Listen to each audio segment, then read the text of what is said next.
ላይክ በማድረግ ሌሎችን ወዳጆቻችንን ጋብዟቸው። ላይክ የሚለውን በመጫን ማለት ነው። እናንተ ስትጫኑ እነሱ ኖቲፊኬሽኑን ይመለከቱታል፣ ይገባሉ ማለት ነው። አልጎሪዝሙ ያሳያቸዋል። ስለዚህ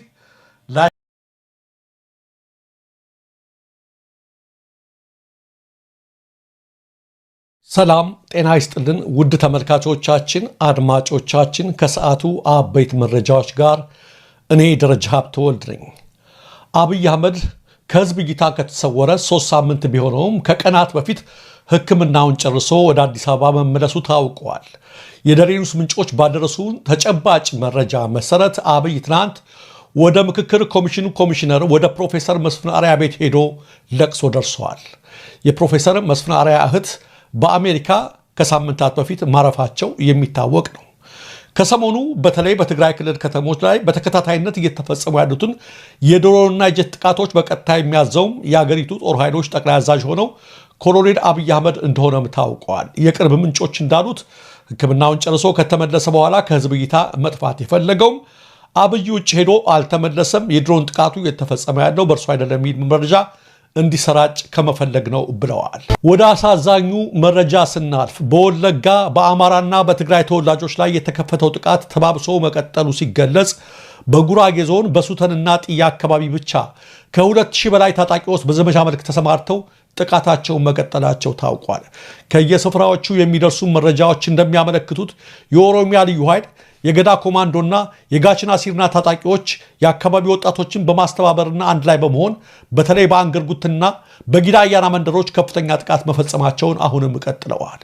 እስካሁን በአንገርጉትን በአንድ መንደር ብቻ 22 ንጹሃን ሲገደሉ ለጊዜው ቁጥራቸው በውል ያልታወቁ ነዋሪዎች ለአካል ጉዳት ተዳርገዋል። ወላድ እናቶች ከህፃን ልጆቻቸው አጠገብ ተገድለዋል። ህፃናት የጥይት ራት ሆነዋል። የአማራ ተወላጅ የሆኑ ካህናትና ሸኪዎች ተገድለው ተወርውረዋል። የአማራና የትግራይ ተወላጅ መኖሪያ ቤቶች በሳት ወድመዋል። ከጥቃቱ የሸሹ እጅግ በርካታዎች እግራቸው ወዳመራቸውና ወዳገኙበት አቅጣጫ ተሰደዋል።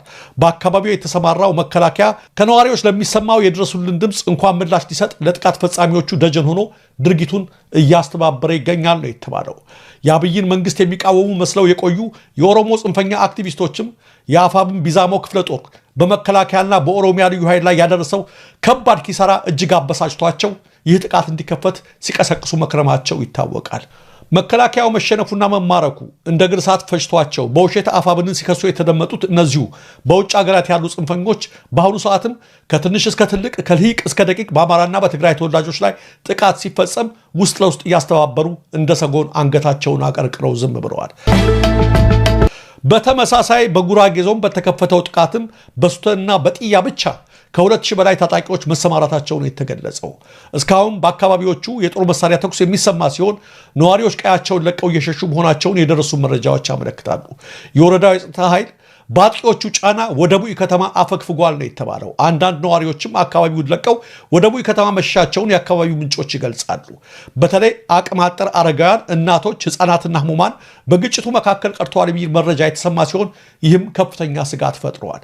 በክስተቱ እስካሁን ምን ያህል የሰው ህይወት መጥፋቱ በትክክል ባይታወቅም ህፃናትን ጨምሮ የበርካቶች ህይወት መቀጠፉን ከቦታው የሚወጡ ተንቀሳቃሽ አሳዛኝ ምስሎች ያሳያሉ።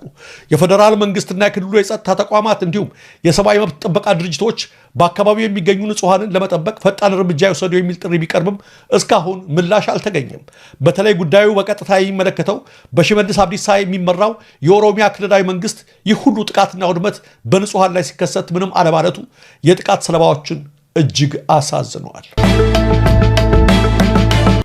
በሰሜን ኢትዮጵያ ያለው ውጥረት እንዲረግብ በአፍሪካ ህብረት መሪነት እየተደረገ ያለውን የሰላም ጥረት እንደግፋለን ሲሉ የአውሮፓ ህብረት ልዑካን ዛሬ አመሻሽ ላይ ይፋ ባደረጉት የጋራ መግለጫ አስታውቀዋል።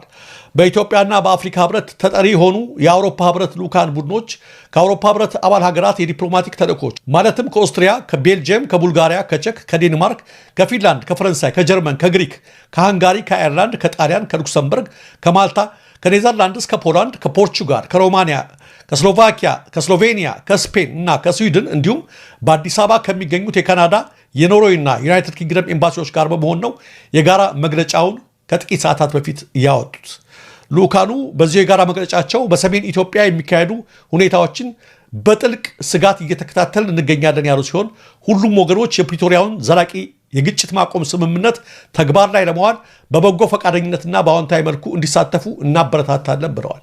በአፍሪካ ቀንድ የአፍሪካ ህብረት ከፍተኛ ተወካይ የሆኑት የቀድሞ የናይጄሪያ ፕሬዚዳንት ኦሉሴጉን ኦባሳንጆ እንደ አዲስ የሚያደርጉትን ጥረት በመግለጫቸው ያደነቁት ልዑካኑ በቅርቡ ወደ ኢትዮጵያ መጥተው በአዲስ አበባና በመቀሌ ያካሄዷቸውን ስብሰባዎች በጎ ጥረት መሆናቸውን በመግለጽ ቀደም ሲል በድርቅና በሌሎች ሰው ሰራሽ ጉዳቶች የተዳከመውን እንዲሁም ከፍተኛ የሰብአዊ እርዳታ የሚያስፈልገውን የትግራይ ክልል ወደ ሌላ ዙር የጦርነት ግጭት ቢገባ ጉዳቱ እጅግ ከፍተኛ ስለሚሆን የሚመለከታቸው አካላት ሁሉ ሁኔታውን ለማርገብ ጥረት ያድርጉ ሲሉ የጋራ መግለጫቸውን ቋጭተዋል።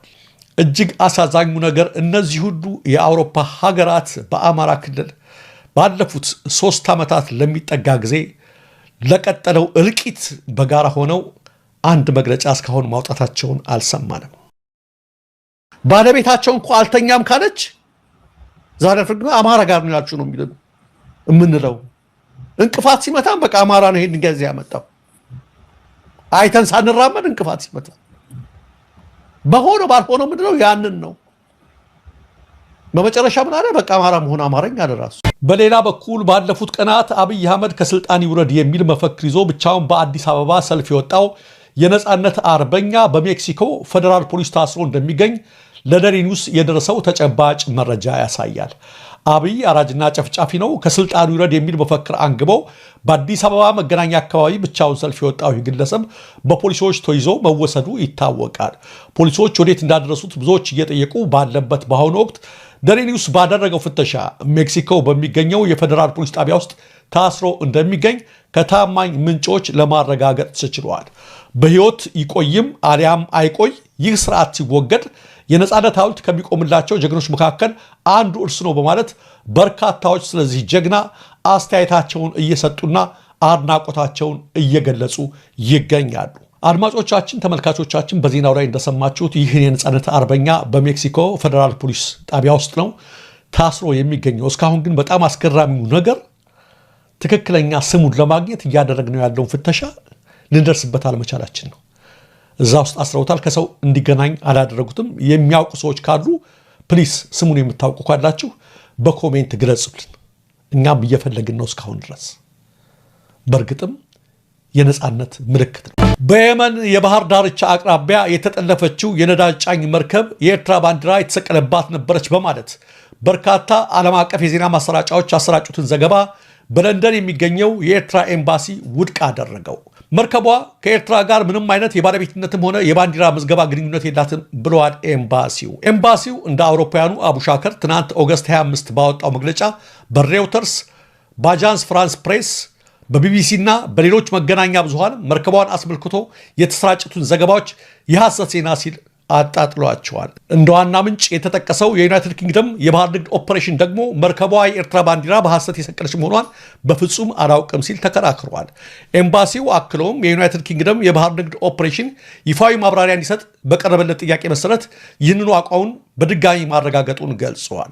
በመግለጫው መሰረት በምህጻረ ቃሉ ዩኬኤምቲኦ ተብሎ የሚጠራው የንግድ ኦፕሬሽኑ ሃይጃክ 118 ተብሎ በተሰየመው የዚሁ አደጋ ሪፖርት ውስጥ ስለ ኤርትራ ባንዲራ የተጠቀሰ ምንም ነገር የለም ብለዋል። ከዚህ በተጨማሪም ኤምባሲው በሕዝብ ዘንድ በሚገኙ መረጃዎች መሰረት ሲቡ ዋን ተብላ የተጠቀሰችው መርከብ በኤርትራ ባለቤትነት ስር ያልተያዘችና ከሀገሪቱም ጋር ምንም አይነት ግንኙነት የሌላት መሆኗን ገልጸዋል። መርከቧ ዓለም አቀፉ የባህር ትራንስፖርት ድርጅት አይኤምኦ እየጨመረ ከመጣው የጥላ መርከቦች ወይም ሻዶ ፍሊት ስብስብ አካል እንደሆነች ከመደባቸው መርከቦች መካከል አንዷ እንደሆነች አስታውቋል። በኤምባሲው መግለጫ መሰረት በአይኤምኦ የኤርትራ ቋሚ መልእክተኛ ክፍል በድርጅቱ መዝገብ ላይ መርከቧ በአይኤምኦ ቁጥር 920476 ተመዝግባ ባለቤቷ ያልታወቀ ተብላ የተቀመጠች መሆኑን አረጋግጧል። መልእክተኛ ክፍሉ መርከቧ የሐሰት ኤርትራ ባንዲራ ሰቅላ ትጓዝ እንደነበርና በኤርትራ ውስጥ ያልተመዘገበችና የኤርትራ ሀብት እንዳልሆነች ማረጋገጡንም አስታውቋል።